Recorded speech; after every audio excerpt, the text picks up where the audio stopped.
તો દર પૂનમે એક નિયમ બનાવો કે માને નિવેદ કરવાનું, ધરાવવાનું, અને બધા પરિવારના ભલે 4 સભ્યો હોય કે 2 હોય કે તમે એકલા મોનવા વાળા હોય તો એનો નિવેદ કરીને આરતી ઉતારો. બહુ આલું લાગશે માને, બહુ આલું લાગશે, તમે પ્રિય બની જશો એના. અને આ બધું કર્યા વગર કશું નહીં થાય. એમને એમ નહીં મળવાનો આશીર્વાદ, ભૂલી જજો હો. આશા ના રાખતા કે જાદુ મંતર નહીં, આ બધું કરવું પડશે તારે થાય. મારી વસ્તી આ બધું જાળવ્યું છે ને તારે આવી માતા બોલું છું.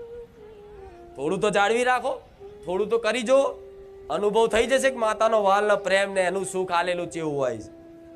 હજુ અનુભવ નહીં, ગોડાઓ અનુભવ નહીં, વિચાર કરો ને વસ્તુ હાજર કરે ને માતા કહેવાય.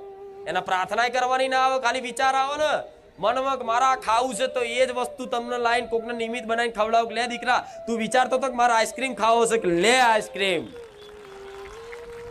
અને અનુભવ થયા હશે જેટલા નહીં. વિચાર આવે કે મારા હારું હોટલમાં જ ખાવું, પૈસા નહીં, ખાલી મનથી વિચાર કરી છે થોડો જીવ બારણ કરવા તો હોટલમાં ખાવાની ઈચ્છા, પણ પૈસા નહીં. આપે રૂપે કોઈ મિત્રનો તમારો ફોન આવે કે લે હેડ ખાધું, તો કે ના નહીં ખાધું, લે હેડતા આપણે હોટલમાં જમવા. તો તમારે એવું નહીં વિચારવાનું કે મિત્ર લઈ જાઓ, ના હું મેલડી માતા આવું, લે હેડ ખવડાવું. તો આટલું સુધી સંભાળ રાખું, પછી બીજી ચો વાત રહી કહો.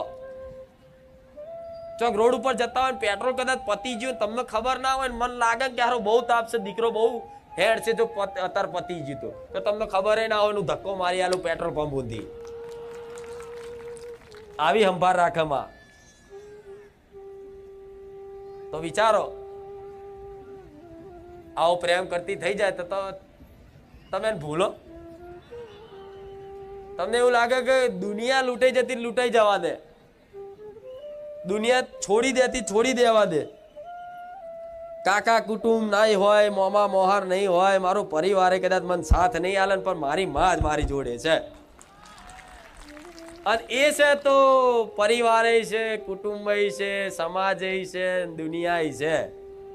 આજે હું માતા છું, તારે મારી વસ્તીનું આજે દુનિયા થાય છે ને.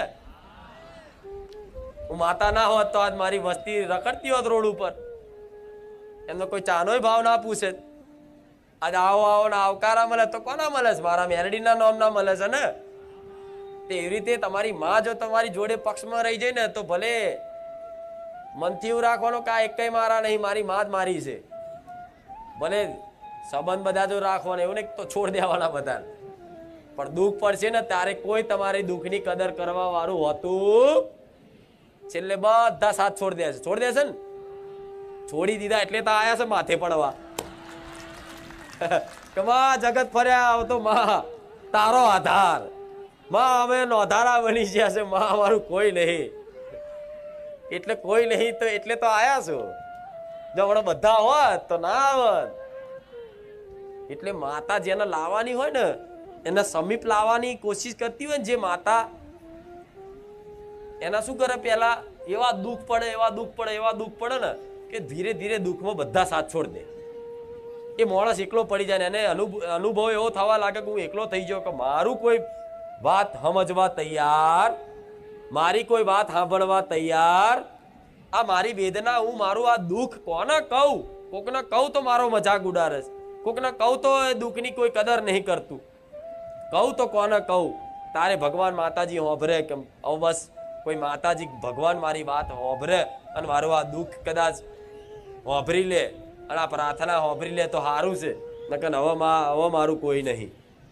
તો માતા હાથે કરીને જ આ દુઃખ આવે ને તારે બધા સંબંધ તૂટી જાય. અત્યારે તમારે એવા જ છે, કોઈ બોલાવવા વાળું નહીં હોય, કોઈ ભાવ પૂછવા વાળું નહીં હોય, બોલાવતા હશે તો ખાલી નોમના. એટલે અહીંયા આવ્યા છો ને તો જોજો, જેમ જેમ મારી સમીપ આવશો ને એમ દુનિયા બોલાવતી થશે. થાય છે ને, અનુભવ હશે જ બધાનો. જેમ જેમ મારા સમીપ આવતા જશો ભાવથી, ભક્તિથી, જેમ જેમ મારા રંગમાં ભક્તિના રંગમાં રંગાતા જશો ને એમ દુનિયા રોમ રોમ કહેતી થશે, દુનિયા આવકાર આલતી થશે, દુનિયા મોન આલતી થશે, દુનિયા કંઈક પૂછતી થશે. જે વ્યક્તિ નતા બોલાવતા એ બોલાવતા થઈ જતા હશે. આ કૃપા છે. પણ એ વાલ કોણ કરે? હું કરું છું. આ તમે મારા દીકરાને કેટલા વાલ કરો ને, એ એમ કે મારે આ ખાવું છે તો કાલ ઢગલો થઈ જાય. થઈ જાય ને, વિચારે કે આ લાવું છે, ખાલી બોલી દે ને તો ઢગલો થઈ જાય ને. તમે જેટલો વાલ કરો છો ને તો એ તમને પ્રિય લાગે છે ને, તો કેમ લાગે? હું મેરડી છું એટલે, અને મારા દીકરાને વાલ અપાવું છું, જે માન સન્માન અલાવું છું, જે બી એને સુખ અપાવું છું, એ તમને નિમિત્ત રાખીને મારા દીકરા રાજી રાખવા હું જ હલાવું છું. સમજ્યા? એટલે માં દરેક વસ્તુનું ધ્યાન રાખશે. એટલે બસ દરેક રોજના પ્રવચનમાં મારી વાત નવી નવી હોય છે. અને કંઈક એવું છે કે માં હજુ એમને અમારી કુળદેવીની ખબર, તો ધીરજ રાખજો. તમે કુળદેવી નથી જાણતા, પણ તમારી કુળદેવી તમને જાણે છે કે આ મારી વસ્તી છે. ભલે એનું નામ નથી ખબર કે મહાકાળી કે આશાપુરા કે બહુચર કે ચામુંડ કે હરસિદ્ધિ કે હિંગળાજ કે શક્તિ કે ખોડિયાર, તમને ખબર નથી કે મારી કુળદેવી કયા સ્વરૂપની દેવી છે, એનું નામ શું છે, તો નામથી કોઈ મતલબ રાખવાની જરૂર નથી. અત્યારે તમે નથી જાણતા તો કુળદેવી તરીકે આંધળો દીવો કરો. જે મારી કુળદેવી હોય આદ્ય શક્તિ મોનીન કરો. માં તારું અસલ, તારું નામ, તારું સ્વરૂપ કહેજે, તો તારા સ્વરૂપથી તારા નામથી તારી ઉપાસના કરીશું. પણ માં અત્યારે તો હું તને જાણતો નહીં એટલે માં કરીને પોકારું છું. અને ક્યારેય તમે પોતાની માને નામથી બોલાવો છો? ક્યારેય તમે તમારી મમ્મીને નામથી કોઈ એની મમ્મીને બોલાવી? એની માને ક્યારેય કોઈ દીકરા એના નામથી બોલાવી? એ મમ્મી જ કહે છે. તો તમે એને મમ્મી કહો, મને માતાને મમ્મી કહો. મારા નામની શું મતલબ છે? આ શું ખોટું? ભલે ને ભાઈ ચામુંડા હોય કે બહુચર હોય કે હરસિદ્ધિ હોય, બધી એક જ છે ને. ભલે નહીં જોડતા તો બહુ વિચલિત નહીં થવું, બહુ દુઃખી નહીં થવું. મને મારી કુળદેવીને ખબર, દીવો ચાલુ છે ને કુળદેવીનો, અને નીતિ નિયમ પાલન કરીને એના જે તે એની તકેદારી અને સંભાળ રાખો છો ટાઈમસર, તો બસ એ કુળદેવી તો ભાવ સ્વીકાર. એ સમયની રાહ જોતી કે મારો દીકરો જેટલી તડપ છે મારા પ્રત્યેની, મને જાણવા પ્રત્યેની, મારા પ્રત્યેનો જેટલો એનો હરખ ને પ્રેમ છે એ ચેક કરી લે છે ને, એટલે સાક્ષાત એના સ્વરૂપે તમને દર્શન આલ છે કે હું તારી ચામુંડા, તારી અંબે, તારી ખોડિયા, તારી બહુચર છું. જેટલો હરખ થાય તમને. એટલે આવી કઈક પેઢી એવી છે કે જેને કુળદેવી નથી ખબર, તો અત્યારે જેને માનતા હોય એને કુળદેવી કરી મોનો. કા પછી તમારે જાણવું હોય તો તમને એવું લાગતું હોય કે આ મારી કુળદેવી ની આના પહેલા કોઈ હશે તો એનો દીવો અલગથી કરો કે મારી કુળદેવી માતાજી. તો જો કદાચ મહાકાળી માતા હશે ને કદાચ કુળદેવી તમને લાગતું હોય કે મહાકાળી મારી નહીં, એના પહેલાય કોઈ કુળદેવી હોવી જોઈએ, તો કુળદેવીને કરો. અને કદાચ મહાકાળી જ હોય તો હું સપનામાં કહી દે તારી જ મહાકાળી છે.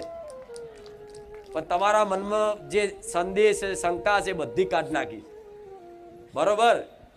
કેટલા લોકો કુળદેવીનો નિયમ ટાઈમસર દીવાબત્તી કરે છે? બધા બહુ ભલે સારું છે, આટલું તો સુધર્યા નહીં તો ક્યાં માતા તો દીવાબત્તી 12 મહિને એકવાર કરો ચાલે કે એ તો ખાલી પગે લાગી લો એટલે આવી જાય, રોમ રોમ કર લો એટલે આવી જાય. તો રોમ રોમ શું લ્યા કરવા? તો પછી એવી આળસ આવતી. પરાણે દીવો કરવાનો, મન ના લાગે તો પરાણે કરવાનો. એ અવસ્થા બદલાય તારે દીવાબત્તીની જરૂર નહીં પડતી. ગયા રવિવાર કીધું હતું ને પ્રવચન, એ અવસ્થા હોય, એક ભક્તિની એક અવસ્થા હોય. જેમ જેમ જેમ જેમ ભાવ ભક્તિ વધતી જાય ને એમ એમ અવસ્થા મનની બદલાતી જાય. પછી તમને દીવામાં નહીં, ફોટામાં નહીં, દુનિયામાં બધી જગ્યાએ સત અસત દરેક વસ્તુમાં તમારી કુળદેવી દેખાતી થઈ જાય. એવી દ્રષ્ટિ થાય ત્યારે તમારે દીવાબત્તીની જરૂર પડે. પણ અત્યારે ક્યાં માતા દેખાય બધી જગ્યાએ તમને? બોલો, હું તો કહીશ બધામાં મારો વાસ છે, બધામાં મારો વાસ. અને મારો મેલડીનો તો મારા ભાવિક ભક્તોમાં વિશેષ મારો એમના હૃદયમાં મારો વાસ છે. તમારા હૃદયમાં મારો મેલડીનો વિશેષ વાસ છે. જો તમારા હૃદયમાં હું મેલડી બેઠી હોય તો તમારી કોઈ સેવા કરે, અર્થાત મારી સેવા કરી બરાબર. તમને કોઈ ભાવ આલે, તમને કોઈ ભાવ પૂછે, તમારો કોઈક આદર કરે, તમારું કોઈક સન્માન જાળવે, તો મારું મેલડીનું સન્માન જાળવી બરાબર છે. હા શું ખોટું? તમને તમારી આત્માને કોઈક ઠેસ પહોંચાડે, મારી મેલડીની ઠેસ પહોંચે. તમે દુઃખી થાતું, મેલડી દુઃખી થવું. કેમ? તમારા હૃદયમાં વાસ છે મારો. એટલે બસ વધારતો હું તો નોન સ્ટોપ માતા છું